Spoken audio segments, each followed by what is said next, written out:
नाज़रीन आदाब, न्यूज़ 18 उर्दू में आपका खैर मकदम है। आप देख रहे हैं खबर दोपहर और मैं हूं गौहर रसूल। वज़ारत दाखिला ने एक हुक्मनामा जारी किया है जिसमें 10 मरकजी एजेंसियों को किसी भी कंप्यूटर की जानकारी खंगालने की इजाज़त दी गई है। इन एजेंसियों में IB, CBI, NIA और रॉ के अलावा कई दीगर एजेंसियां शामिल हैं।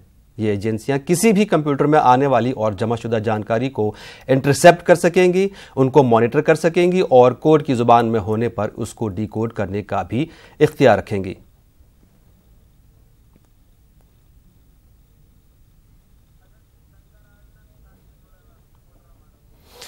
इस बारे में मजीद जानकारी फराहम करेंगे हमारे नुमाइंदे शंकर आनंद, जो इस वक्त फोन लाइन पर हमारे साथ जुड़े हैं।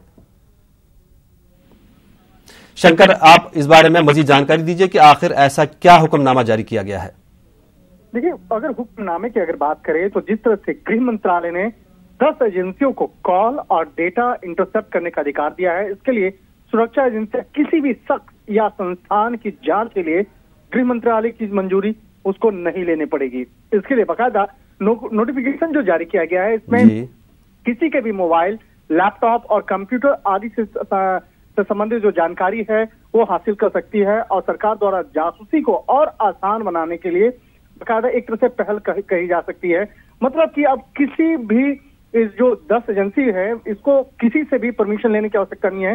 जो पहले सामान्य तौर पर देखा जाता था कि गृह मंत्रालय से इस मामले में परमिशन लेना होता था, उसके बाद मंजूरी मिलने के बाद ही किसी को फोन जो है सर्विलांस पे लगाया जाता था या उसके लैपटॉप से संबंधित जो जानकारी है वो लेनी होती थी।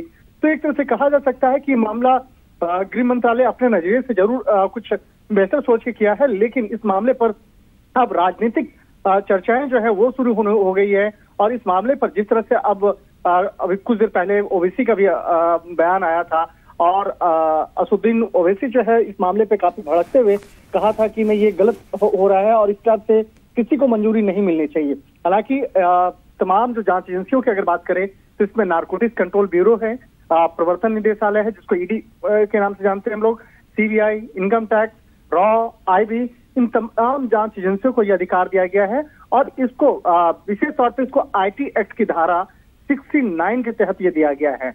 इसलिए अब इस मामले पर निश्चित तौर पे देश भर में चर्चाएं होना लाजमी है, क्योंकि अब जिस तरह से जांच एजेंसियों को विशेषाधिकार दिया गया है तो कहीं न कहीं इस मामले में इसका दुरुपयोग होने की भी कहीं न कहीं संभावनाएं हैं। और इसी बात को ध्यान में रखते हुए अब राजनीतिक चर्चाएं और राजनीतिक गलियारों में इस मामले की चर्चा हो रही है कि इस कानून का फायदा, इस जो इम्प्लीमेंट किया गया है, इसका गलत तरीके से भी बहुत जगह फायदा उठाया जा सकता है। जी शंकर, फिलहाल ये जानकारी देने के लिए बहुत बहुत शुक्रिया।